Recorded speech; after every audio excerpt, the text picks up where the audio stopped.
I just saw over here, I'll show you why it's kind of hard to find maitakes, is I just saw on this tree at the base, right with all the leaves, I just saw my first maitake of the year.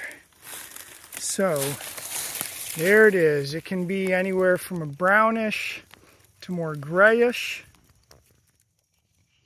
At the base of it, it'll be white and branching, and underneath, cut this off, there we go, white underneath, white branching parts, floral arrangement on top.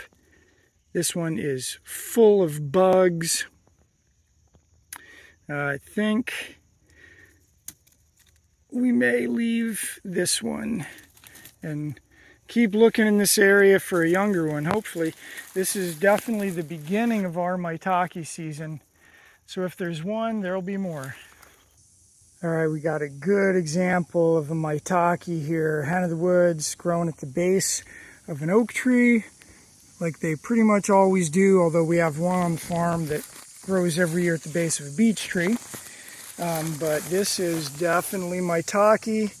Brownish to grayish on top. It'll be white underneath. And when I cut some of this out of here, you'll be able to see that the base of it is white and branching.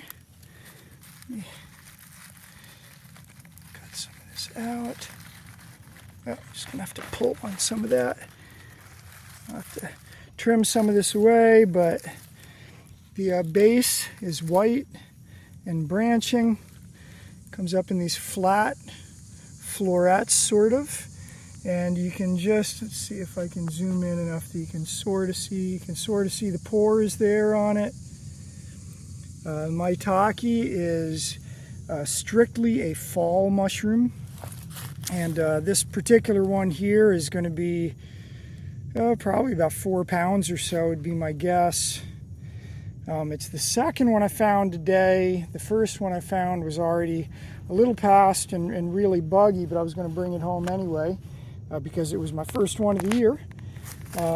But this is a great, really desirable mushroom. It's got nice, delicious flavor, and it's also got a real crispness, so that for people that are a little iffy on the texture of mushrooms, this is a good one because it doesn't have that texture. It adds a nice crispness to whatever you do with it.